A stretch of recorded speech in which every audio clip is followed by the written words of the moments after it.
तो कल ओके बच्चों, तो कल हमने आप लोगों को बताया था कैरेक्टरिस्टिक मैट्रिक्स के बारे में, कैरेक्टरिस्टिक इक्वेशन के बारे में, स्पेक्ट्रम के बारे में, है ना।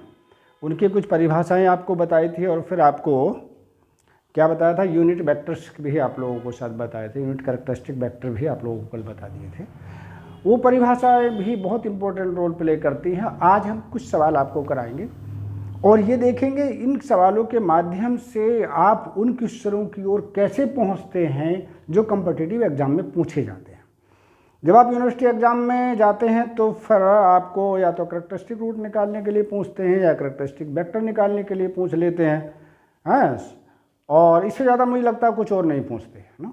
तो यहीं तक आप लोगों ने पढ़ा होगा, लेकिन जो कॉम्पिटिटिव एग्जाम में टीजीटी वगैरह में किस प्रकार के क्वेश्चन पूछे जाते हैं, आज हम कुछ एग्जाम्पल के माध्यम से आपके बताएंगे कि उससे कैसे क्वेश्चन निकलता है, आपका है ना, आपका उसका जवाब कैसे आपको तैयार करना देखेंगे, एक एक करके देखें, है ना। ये 4-6 सवाल हम आपको कराएंगे, फिर देखेंगे। पहले हम आज तो आपको 2 ही क्वेश्चन कराएंगे, फिर नेक्स्ट टर्न पर कराएंगे, फिर ये बताएंगे क्वेश्चन कैसे बनता है इनसे। ऐसा देखिए, ये कहा गया था कि find the characteristic equation of the matrix. एक मैट्रिक्स दी गई है, इसका कैरेक्टरिस्टिक इक्वेशन बनानी है। कैरेक्टरिस्टिक रूट नहीं पूछा, केवल कैरेक्टरिस्टिक इक्वेशन पूछी है, ठीक। तो हम यहाँ पर 2 बातों को लेके चलेंगे, सावधानी से जरा सा देखिए, जो दिया उसको लिखेंगे। नंबर 1, ये दे रखा आपको, given that A equals to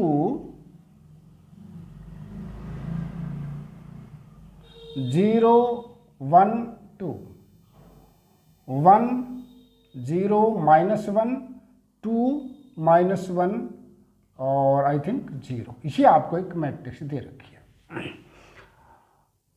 तो केवल कैरेक्टरिस्टिक इक्वेशन पूछी, लेकिन चूंकि हमें क्वेश्चन में आपको दूसरी तरफ लेके जाना है, हमें तो उस ओर ले जाना जो कॉम्पिटिटिव एग्जाम में पूछा जाता, तो पहले हम इसका डिटरमिनेंट निकालते हैं। कैरेक्टरिस्टिक इक्वेशन का डिटरमिनेंट नहीं निकाले, चूंकि हम उस ओर ले जाना चाह रहे हैं आपको जो क्वेश्चन एग्जाम में पूछा जाता, तो हम कुछ चीज़ें निकाल के रख लेते हैं यहाँ पर।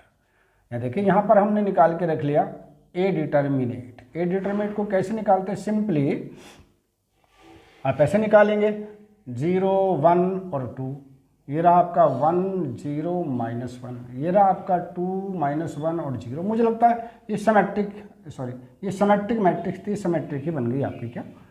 तो ए डिटरमिनेंट का मान अगर हम निकाल के रख रहे हैं यहाँ पर 0 से खोलेंगे तो पूरा 0 बन गया, फिर -1 से हम इसको खोलेंगे, इस वाले को ढक लेंगे ना इसको, तो इसका गुणा इससे करेंगे प्लस इसका इससे कर देंगे तो 2 आ जाएगा, ठीक है। इसी प्रकार से हम 2 से जब इसको एक्सपेंड करेंगे तो इसको हम कर लेंगे, इसकी -1, ये मुझे लगता है -1 ही होगा। तो कुल मिला के डिटरमिनेंट का जो मान है वो -4 आ गया। हमने निकाल के रख लिया डिटरमिनेंट का मान -4 पहले ही, ठीक। ये इसकी कैरेक्टरिस्टिक इक्वेशन में जरूरत हो या ना हो, लेकिन हमने इसको निकाल के रखा क्योंकि हम जिस ओर ले जाना चाह रहे हैं बाद में डिस्कस करेंगे। अब हम क्या निकालते हैं इसके अलावा, देखिए A22 निकाला, A11 हम निकाल लेते हैं पहले। A11 का मतलब है cofactor of A small A11, यानी इसको ढक लीजिए और इसको ढक लीजिए, इसको इसकी गुणा करिएगा इससे, इसकी गुणा करिएगा इससे, तो ये हो गया -1। अब निकालिए A22 का क्या है, इससे निकालेंगे हम, देखिए ये वाला, ठीक है। इससे इसको ढक लेंगे और इधर इसको ढक लेंगे, इसकी गुणा इससे करेंगे, इसकी गुणा इससे करेंगे, तो मुझे लगता है ये आ गया -4, ठीक है। अब निकालेंगे A33, ये क्या हो गया भाई A33, इसको A33 का मतलब इससे करेंगे तो इसको ढक लेंगे और इधर की तरफ ये आपका ढका ही रहेगा, तो क्या होगा, इसकी गुणा इससे, इसकी मतलब आई थिंक ये माइनस का बन गया, ठीक है। तो ये हमने आपकी 3 चीज़ें और निकाल के रख ली, कभी फ्यूचर में ज़रूरत पड़ेगी या कुछ हम प्रदर्शित करने की कोशिश करेंगे तो आपको पता लगेगा, ठीक। अब हम आ रहे हैं किसकी ओर, कैरेक्टरिस्टिक इक्वेशन जो पूछा गया, मूल इसकी तरफ आ रहे हैं।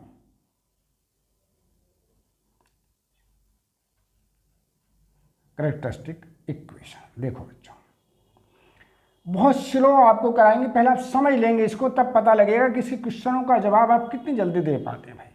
कैरेक्टरिस्टिक इक्वेशन क्या बताई थी हमने भाई, ये आपको ध्यान आ रहा होगा, A - λI determinant is equals to 0, तो क्या बन जाता है बच्चों, यहाँ से देखेंगे तो ये बना आपका -λ 1 और 2, ये बना आपका 1 माइनस लैम्डा, और ये आपका आई थिंक -1, यहाँ पे 2, यहाँ पे -1 और फिर माइनस लैम्डा और इक्वल टू 0। ठीक, हम इसको चलिए एक्सपेंड कर दे रहे हैं। एक्सपेंड करेंगे तो माइनस लैम्डा से एक्सपेंड कर दीजिए, बहुत ही आराम से शुरू में करा रहे हैं। इसको आप ढक लेंगे, इसको, और ऐसा करके इसको ढक लेते हैं। यहाँ से वो लैम्डा स्क्वायर -1, क्या लैम्डा स्क्वायर -1। ठीक, चलिए अब किससे खोलेंगे, इससे खोल दीजिए 1 से। तो ये 1 के साथ में हम माइनस का साइन लेते हैं, जैसा कि आप जानते हैं। इसको आप इसको ऐसा ढक लेंगे और इसके करेंगे माइनस लैम्डा। ठीक है, माइनस लैम्डा और प्लस आई थिंक 2, फिर आप 2 से इसको बेटा खोल देंगे। तो इसको आप एक्सपेंड, ये माइनस का 1 + 2 lambda, -1 + 2 times lambda is equal to 0। ठीक, चलिए और ज़रा सा सिंपली कर लेते हैं इसको। तो ये क्या बना आपका, ये बना माइनस का लैम्डा का क्यूब प्लस लैम्डा, इसको अंदर ले जाइए तो ये बना आपका प्लस का लैम्डा, माइनस का 2 बन गया, और माइनस का फिर 2 आया, और ये बना प्लस का 4 times lambda it is equal to 2। ठीक, तो कितने लैम्डा हो गए भाई, 4 और 2 6 लैम्डा, माइनस के 4। तो इस प्रकार से माइनस से अगर हम भाग कर दें तो ये बनी आपकी कैरेक्टरिस्टिक इक्वेशन।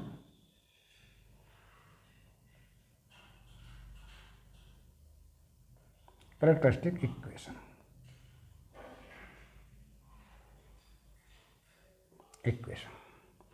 ये क्या होगी कैरेक्टरिस्टिक इक्वेशन, बताइए। अब देखिए, माइनस से भाग कर दीजिए, ये बनी लैम्डा क्यूब -6 लैम्डा और +4 बराबर 0। ये क्लियर हुआ क्या रे बच्चों इतना? ये कैरेक्टरिस्टिक इक्वेशन बनी भाई आपकी। ठीक है, बस चूंकि इसके रूट नहीं पूछे हैं, कैरेक्टरिस्टिक रूट नहीं पूछा, तो यहीं पर आप इसको ड्रॉप कर देंगे, यहीं छोड़ देंगे। तो ये आपका क्वेश्चन पूरा हो जाता है कि find the characteristic equation of this much. ठीक, ये तो था आपका निकालने का एक प्रोसीजर, कैसे आप लोग निकालते हैं। लेकिन एग्जाम में अगर ये दिया गया तब आप कैसे करेंगे इसको, इतना लंबा प्रोसीजर तो नहीं करेंगे, इतना लंबा समय आपके पास होता नहीं है। तब आपको क्या करना, ये इंपॉर्टेंट होता। देखिए ध्यान से, हमने ये जो सामान पूरा निकाल के रखा, ये देखेंगे क्या है ये। ठीक, दूसरा तरीका हम इसका बता रहे हैं, इसलिए हमने इसको निकाल के रखा है ना। उसकी ओर जरा सा आपका ध्यान ले जाना चाहते हैं। देखिए कैरेक्टरिस्टिक इक्वेशन, 2 नंबर डाला मैंने, इसको लिखा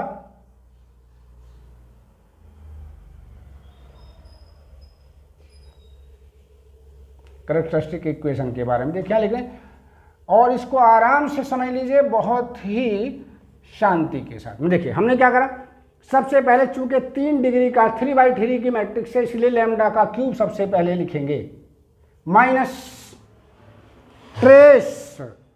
ट्रेस का मतलब जानते हैं, ट्रेस ए का मतलब क्या होता है, सम ऑफ द डायगोनल एलिमेंट। इन एलिमेंटों का योग ट्रेस ए कहलाता है। ए ये।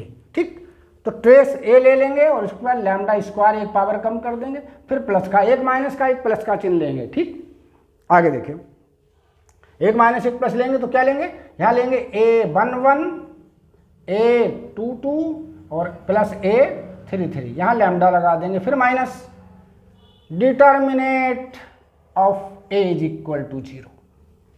ठीक, आइए, तो इसके बाद हमने क्या लिखा, लैम्डा का क्यूब ट्रेस ए का मतलब 0 + 0 + 0, तो यहां पर -0 लिख दिया, प्लस जी A11 का मान कितना भाई बच्चों, A11 का मान -1 -4 और -1, क्या हुआ, -1 -4 और फिर -1, और यहाँ पर लिख दिया आपका लैम्डा, माइनस डिटर्मिनेट ए का मान कितना रखा था बच्चों, ये रहा, माइनस का चिन्ह ऑलरेडी है, तो ये हो गया आपका प्लस का 4 बराबर 0।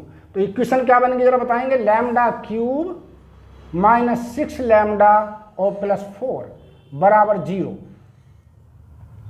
देखिए अब हम इसको देखिए, ये वाली इक्वेशन वही बन गई, यानी इतना लंबा चौड़ा आपको नहीं करना पड़ने की जरूरत है, आप आराम से ऐसे करके कर सकते हैं। क्या इक्वेशन बनी, अगर क्वेश्चन आपका ये बनता है, if A is the square matrix of order 3 then characteristic equation is के बाद क्या कहेंगे नीचे भाई, लैम्डा का cube minus trace A into lambda square plus A11 A22 plus A33 out of lambda minus determinant of A equal to 0। तो एक question बना आपका जो संभवतः आपने बीएससी में स्टडी नहीं किया होगा। तो इसको ये ऐसे करके क्वेश्चन पूछेंगे तो आप तो भूल जाएंगे। आप तो जानते हैं कि हमने सीधा सीधा करके ऐसे निकाला। तो क्या रूप बनाया हमने कि ए का cube minus trace lambda square plus A11 A22 A33। और ध्यान रखेंगे A11 कैपिटल हैं। कैपिटल का मतलब है cofactor of small A11। A22 का मतलब है कोफैक्टर, इसका कोफैक्टर A22 का। कैपिटल A33 का मतलब है कोफैक्टर ऑफ स्मॉल A33। याद रखेंगे, स्मॉल नहीं लेने, कैपिटल वाले लेने। Is it clear? तो ये आपका कैरेक्टरिस्टिक इक्वेशन निकालने का एक दूसरा तरीका था जो मैंने बताया, है ना। किसी भी क्वेश्चन को आप आराम से, अगर बहुत लंबे चौड़े सॉल्यूशन नहीं करना तो उसका डिटरमिनेंट निकाल लीजिए। A11 निकाल लो, A22 निकाल दो, और फिर क्या करें, ए उसका A33 निकाल दो, और फिर इस फार्मूले में जो रख दो जो मैंने आपको बताया है। तो तुरंत ही आपका कैरेक्टरिस्टिक इक्वेशन आपको मिल जाएगी। Is it clear? चले अगला क्वेश्चन देखेंगे भाई। आगे क्या बनेगा क्वेश्चन, और भी अभी आगे बताएंगे आपको, है ना। तो ये शुरू में हम चैप्टर आपको बहुत स्लो स्पीड से इसलिए करा रहे हैं कि आपको एक एक चीज़ क्लियर हो जानी चाहिए। इस चैप्टर को बहुत हल्के में लेते हैं, लेकिन इसके एक दो क्वेश्चन पूछ लेते हैं कॉम्पिटिटिव एग्जाम में, और आगे भी इसका रोल है, वो क्या रोल है वो बताएंगे आपको। ठीक है, देखिए क्वेश्चन नंबर 2 की तरफ आइए जरा सा। इसमें कहा है कि determine the characteristic root and characteristic vector of the matrix this much. इस मैट्रिक्स का कैरेक्टरिस्टिक रूट और कैरेक्टरिस्टिक वेक्टर आपको निकाल के रखना। चलिए पहले तो हम वही देते हैं जो दिया आपको। क्या दे रखा, क्वेश्चन नंबर आपका ये 2 है, जो दे रखा उसको लिख लीजिए। ए का मान आपको दिया कितना बच्चों, यहाँ दिया आपको 5, और यहाँ दिया आपको 4, यहाँ दिया 1 और यहाँ पे 2। तो यहाँ चलिए पहले तो हम वही निकाल के रख लेते हैं भाई। ए का डिटरमिनेंट कितना आ गया, 5 दूनी 10, 10 माइनस 4 यानी 6 आ गया आपका। ये मैंने यहाँ पे रख दिया। ठीक है, अब यहाँ पर A11 का मान निकालना चाहें तो क्या होगा, A11 का मतलब इसको ढक लेंगे, ये आपका बेटा 2 हो गया। ठीक है, A11 इसको ढक लीजिए। अब A22 क्या हुआ, A22 ये मुझे लगता है इसको ढक लीजिए और इसको ढक लेंगे तो ये मुझे लगता है कितना हो गया, ये 5 आपका आ गया। ठीक है, हमने इसको ऐसे करके रख दिया। Is it clear? चलिए अब इक्वेशन बनाना चाहें तो हम कैसे बना लेंगे, इसकी 2 तरीके से बना सकते हैं। कैरेक्टरिस्टिक इक्वेशन बनाइए।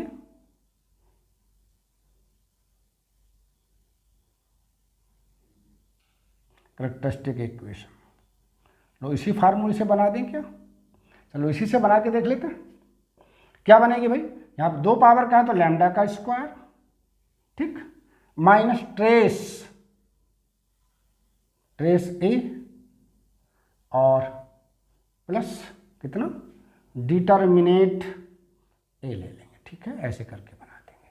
ना भी निकालें तो ये डिटरमिनेट ही आ गया आपके भाई। ठीक है, तो लैम्डा स्क्वायर का मतलब 5 और 2 7, लैम्डा और लिखा जाएगा, और 7 लैम्डा और प्लस का कितना 6, सॉरी यहाँ माइनस आता है ना, माइनस का रहा 6,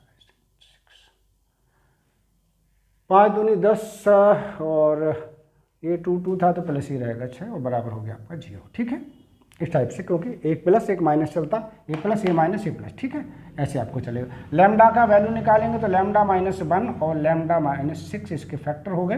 तो यहाँ पर आपको जो कैरेक्टरिस्टिक रूट मिले वो मिले 1 और 6। ठीक, क्या मिले 1 और 6।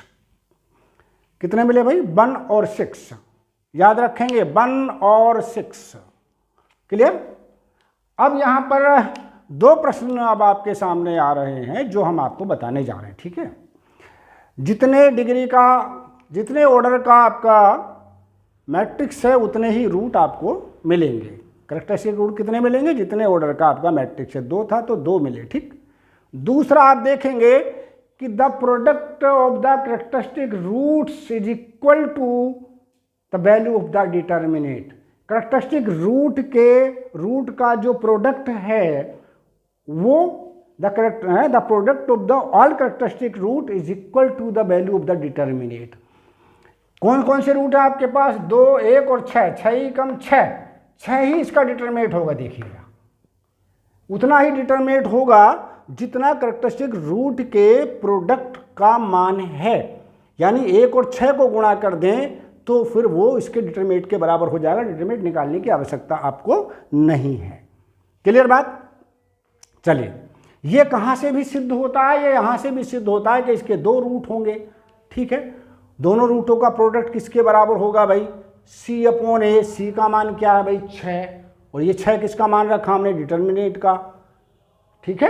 अगर आप इसको c रखा डिटरमिनेंट का मान, तो c अपॉन ए का मान है 1, जो इसका गुणांक होता है a, ये b, ये c ऐसे कहलाता, तो c अपॉन ए का मतलब 6 अपॉन 1 होना चाहिए, ठीक है।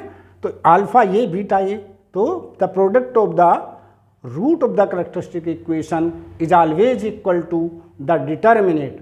याद रखेंगे, किसी भी मैट्रिक्स के कैरेक्टरिस्टिक रूटों का जो प्रोडक्ट होगा वो उस मैट्रिक्स के डिटरमिनेंट की वैल्यू के बराबर होगा। क्वेश्चन याद रहना चाहिए, यही क्वेश्चन यहां से बनता है और यही पूछा जा सकता है आपका भाई एग्जाम में, ठीक है, कि the product of the characteristic root of a matrix is equal to its determinant, half of the determinant, twice of the determinant, none of these में भी, ठीक है, एटसेट्रा। ये बात समझ में आई? अब हम निकालते हैं क्या भाई इसके, अब निकाल लेते हैं इसके हम कैरेक्टरिस्टिक वेक्टर। कैरेक्टरिस्टिक वेक्टर कैसे निकालते हैं, हमने कल को डेफिनेशन आपको बताई थी, क्योंकि इसमें कैरेक्टरिस्टिक वेक्टर भी पूछ रहे हैं, तो उसको कैसे निकालते हैं देखिए ध्यान से। और कैरेक्टरिस्टिक वेक्टर की क्या कैरेक्टरिस्टिक है वो भी आप देखेंगे भाई, ठीक। देखिए, कैरेक्टरिस्टिक वेक्टर निकालेंगे नंबर 1 करके, कैरेक्टरिस्टिक वेक्टर,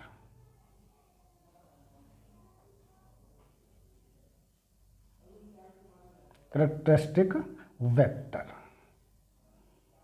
जी बच्चों, देखो प्यारे बच्चों, क्या होता है भाई, नॉन जीरो सॉल्यूशन ऑफ किसका, a माइनस लैम्डा आई के मैट्रिक्स और इंटू x का non zero solution. Non zero solution का क्या मतलब भाई, यानी आप ऐसे करके लिख सकते हैं 5 माइनस लैम्डा, और यहाँ पे क्या है भाई 4, यहाँ पर 1 और यहाँ पे 2 माइनस लैम्डा, और ये x की जगह क्या लिखते हैं याद है, x1 और x2 यहाँ लिख देते हैं, हमने कल बताया भी था संभवतः जब डेफिनेशन आपकी बताई थी। अब यहाँ पर कितने हैं भाई, लैम्डा के 2 मान, एक बार 1 रखेंगे एक बार 6 रखेंगे, तो नंबर 1 पर निकालें corresponding to lambda equal to 1। देखिए, 2 रूट निकाल लेते हैं, नंबर 1 करके ले लेते हैं। Number 1 corresponding to, corresponding lambda equal to 1 ले लेते हैं। चलिए 1 रख दीजिए बेटा इसमें, ठीक है। तो देखिए क्या, यहाँ 1 रखेंगे तो 4 और 4, देखिए कैसा बन गया, ये भी 4 बन गया और ये भी 4 है ही, और ये भी 1 बन गया और ये भी 1 बन गया। देखो जब यहाँ पर 1 रखेंगे तो 2 में से बन गया 1 और 4 में से बन गया। इधर क्या बना भाई बच्चों आपका, देखिए ध्यान से, ये बना आपका बेटा x1 और ये x2 as such will become 0। ये बना आपका 4x1 प्लस, हाँ यहाँ पर अभी अगर हम इसको देखना चाहें तो कैसे करेंगे, ये जरा सा आगे अब बढ़ने से पहले आपको कुछ चीज़ें और बता दी इंपॉर्टेंट है यहाँ पे, वो क्या जो हम लिखेंगे यहाँ, ठीक है। ऊपर वाली का, इसका 4 गुना ऊपर वाले में अगर हम जोड़ दें, या फिर इसको ऐसे कर लें क्या, अप्लाइंग, तो मैं लिख दे रहा हूँ R1 की जगह पर R2 लिख दो, और उसके बाद एंड देन R2 की जगह पर, चलो पहले लिख दे रहा हूँ ताकि आप लोगों को समझ में आ जाए, एक सवाल को थोड़ा विस्तार से करा दे रहे है ना, एक स्टेप बढ़ जाएगा, कोई नहीं दिक्कत है, आपको समझ में आना चाहिए। अब हमने R1 की जगह पर R2 को ले लिया, कोई फर्क पड़ता नहीं है, ये हमने लिखा रहे बच्चों, ठीक है, देखिएगा, ठीक, बराबर 0, राइट। इसका 4 गुना इसमें से घटा दीजिए, यानी R2 की जगह पर हमने लिखा R2 माइनस 4R1, तो ये आपका बन गया बेटा कितना, 1 यहाँ, ये 0 0 बना आपका, ठीक है। यहाँ पर हमने x1 और x2 लिख दिया, राइट। तो हम आपको बता चुके कि कितनी नॉन जीरो रो यहाँ पर है, तो एक नॉन जीरो रो है यहाँ पर। कितनी नॉन जीरो रो है, एक नॉन जीरो रो है, ठीक है। तो इसकी जो रैंक होगी वो कितनी होगी, 1 के बराबर होगी। तो लिखेंगे the rank of the matrix, या कोफिशिएंट मैट्रिक्स भी कह सकते हैं भाई इसको, ऑफ द मैट्रिक्स इज 1 है इसकी रैंक। जो किससे छोटी है, जो वेरिएबल की संख्या से छोटी है। वेरिएबल कितना है, 1 1 2, 2 वेरिएबल हैं। Less than variables, less than variables, कितने वेरिएबल हैं, 2, 2 से छोटी है। 2 से छोटी होने का मतलब जब कभी भी रैंक इसकी 2 से छोटी आ जाए तो इसके अनंत सॉल्यूशन होते हैं, इनफाइनाइट सॉल्यूशन होते हैं। क्या अर्थ हुआ इसका, हैंस याद रखेंगे, अगर रैंक वेरिएबल से कम आती है तो उस मैट्रिक्स के जो सॉल्यूशन होते हैं वो इनफाइनाइट सॉल्यूशन होते हैं। हैंस सॉल्यूशन, सॉल्यूशन कैसे सॉल्यूशन होंगे, are infinite, right, infinite solution होंगे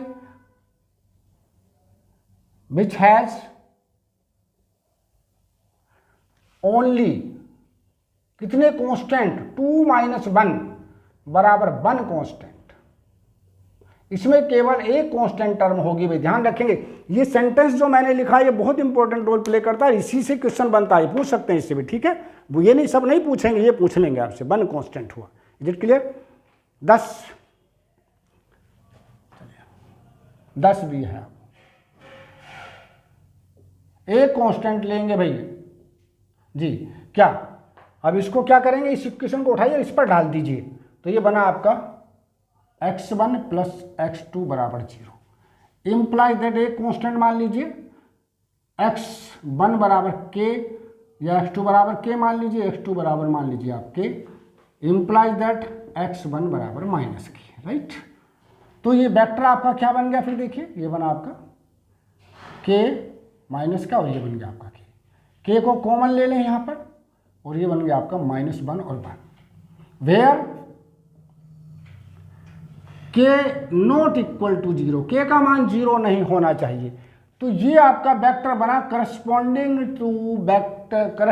to lambda equal to 1, lambda equal to 1 के करस्पॉन्डिंग जो वेक्टर बना वो ये बना। और ध्यान रखेंगे जो इंपॉर्टेंट चीज़ है उस पर, उसको भूल जाते हैं, k का मान नॉन जीरो होना चाहिए। नॉन जीरो का मतलब जीरो के अलावा कुछ भी हो, लेकिन जीरो नहीं होना चाहिए, यही इंपॉर्टेंट है ना, जिसको हम बहुत हल्के में लेते हैं। ये नॉन जीरो होना चाहिए। Is it clear. और यहाँ ये चीज़ इंपॉर्टेंट है, ये आपको देखिए कौन सी, कि number of constant 2 - 1 = 1। Is it clear. और इनफाइनाइट सॉल्यूशन बनेंगे, क्यों, नंबर ऑफ वेरिएबल से कम है। ये बहुत इंपॉर्टेंट चीज़ें होती जहाँ से क्वेश्चन उठाते हैं, ठीक, यहीं से क्वेश्चन उठाया जाता है भाई। और यही चीज़ हम भूल जाते हैं, हम तो केवल ये न्यूमेरिकल को देखकर हम आगे बढ़ गए, ये सब चीज़ नहीं पढ़ते जहाँ से क्वेश्चन है आपका ग्रो करता है, ठीक है। अब अगला लेते हैं भाई, जब लैम्डा का मान 6 हो, ठीक, ये साफ कर दें, इसको हमने साफ किया है।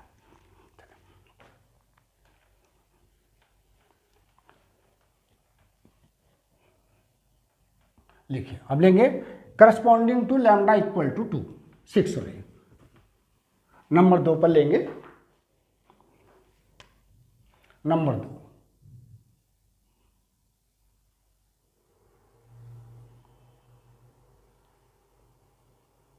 Corresponding to lambda equal to 6। बस इसमें लैम्डा का मान 6 रख दीजिए। जब यहाँ 6 रखेंगे तो माइनस का 1 बन जाएगा, ठीक है। क्या बनेगा, यहाँ बना -1, ये 4 ऐसे ही रह गया, यहाँ पर 1 बन गया। 6 रखेंगे तो ये -4 बन गया भाई, ये बना -4, और यहाँ पर वो है ही आपका x1 x2 वो बराबर 0, राइट। अब यहाँ पर अप्लाई कर दीजिए क्या, ऑपरेटिंग या अप्लाइंग लिख दीजिए, चलिए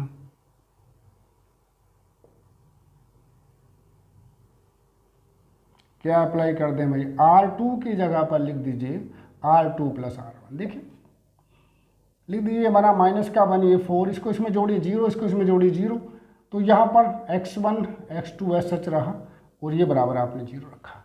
यहाँ पर भी इसकी रैंक कितनी है, rank here, rank of coefficient matrix, coefficient matrix equal to 1, जो लेस देन है वेरिएबल से। कितने वेरिएबल हैं, 2 से। कितने सॉल्यूशन होंगे, number of solution, imply that number of solutions infinite, number of constant ये बराबर होंगे कितने भाई, 2 - 1 = 1, राइट। 10 भी है। कौन से कांस्टेंट की बात कर रहे हैं हम, ये जो k लिखा है, यानी ऐसा नहीं कर सकते x1 का मान k मान लो और x1 का मान k1 मान लो, x2 का मान k2 मान लो, ये सब नहीं कर सकते। केवल एक कांस्टेंट लेना होगा k, ठीक। ऐसा नहीं कि या तो x1 का मान k मान लो या x2 का मान k मान लो, केवल एक कांस्टेंट रहेगा, दूसरे को पहले के टर्म में निकालना होगा। 10 भी है। क्या बनी इक्वेशन भाई, इक्वेशन देख लीजिए, ये बना माइनस का x1 + 4x2 = 0। तो लिख देंगे लेट x2 बराबर कितना k, तो x1 बराबर हो गया आपका 4k। वेक्टर क्या बन गया आपका भाई, वेक्टर बना आपका कितना 4k और ये आपका k। क्या मतलब k को हमने बाहर ले लिया और क्या बनेंगे 4 और 1, ठीक है, 4 और 1। और क्या लिखेंगे वेयर k ≠ = 0। ध्यान रखेंगे k का मान 0 नहीं होना चाहिए। तो आपके इस प्रकार से दो वेक्टर आपको प्राप्त हुए भाई। पहला कौन सा प्राप्त हुआ था आपका शायद -1 और 1, ये हुआ आपका 4 और 1, ठीक। तो ये आपके दो वेक्टर आपके कॉलम वेक्टर बने गए, ठीक है। तो इस तरह से हम क्या निकालते, ये दोनों कैरेक्टरिस्टिक वेक्टर आपके हुए। कौन कौन से, चलिए कौन कौन से वेक्टर बने भाई। तो वेक्टर्स आपके हो गए, कॉलम वेक्टर में अगर लिखे तो मेरे ख्याल में पहला 1 और ये शायद 1 था, और ये कितना आया 4 और 1 आ गया, क्लियर। अगर हम इसको हम P मान लें, चलिए P को वेक्टर से इंडिकेट कर दे रहे हैं भाई, तो भैया ये क्या बताइए, P वेक्टर आपका आ गया। तो P का अगर डिटरमिनेंट हम निकालते हैं तो क्या आता है भाई, खोल देंगे ना इसको, खोलिए 1 - 4 = कितना -3। तो डिटरमिनेंट निकाला तो हमने इसका -3 आ गया, ठीक है। तो ये आपका दोनों कॉलम वेक्टर हो गए, ये करस्पॉन्डिंग टू 1 हो गया, ये करस्पॉन्डिंग टू कितना हो गया 6 हो गया।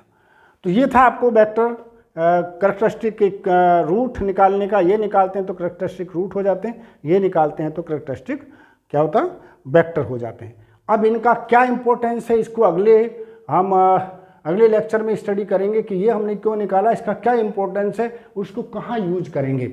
आज के क्वेश्चन में जो आपको सबसे ज़्यादा ध्यान देना वो क्या देना है, पहला चीज़ तो ये ध्यान कि कैरेक्टरिस्टिक इक्वेशन बनाने का क्या तरीका होता है कि कोई भी अगर मैट्रिक्स n ऑर्डर की है तो कैरेक्टरिस्टिक इक्वेशन के n रूट होंगे, नंबर 1। दूसरा, अगर कोई इक्वेशन आपकी कैसी है, कैरेक्टरिस्टिक इक्वेशन बनानी है तो वो किसके बराबर होती है, मान लीजिए 3 डिग्री का अगर कोई 3 ऑर्डर का कोई मैट्रिक्स है तो उसका कैरेक्टरिस्टिक इक्वेशन बनाने का क्या तरीका है कि लैम्डा का क्यूब माइनस ट्रेस a × λ² और फिर plus a11 plus a22 plus a33 plus into lambda और माइनस लैम्डा का डिटरमिनेंट = 0। और तीसरी क्या बताई हमने बात आपको लास्ट में कि the product of the characteristic root is equal to always determinant of the matrix, ठीक है। और आगे क्या बताया, जब आपको बताया कि इसके करस्पॉन्डिंग वेक्टर निकालेंगे, इससे करस्पॉन्डिंग वेक्टर निकालेंगे, तो कैरेक्टरिस्टिक वेक्टर वो होते हैं जो नॉन जीरो सॉल्यूशन हो इनके। कैसे सॉल्यूशन, नॉन जीरो सॉल्यूशन हो। और फिर चौथी बात हमने क्या बताई थी भाई, यहाँ पर अगर rank of the coefficient matrix छोटी आ जाती है किससे, नंबर ऑफ वेरिएबल से, तो उसके इनफाइनाइट सॉल्यूशन होंगे। और नंबर ऑफ कांस्टेंट कितना होगा, वो बराबर होगा number of variable minus rank of the matrix, ठीक है। और फिर उसको इस प्रकार से सोल्व कर लेंगे। आज का लेक्चर यहीं पर भाई ड्रॉप करते हैं, रेस्ट पार्ट को कल डिस्कस करेंगे। Thank you everyone.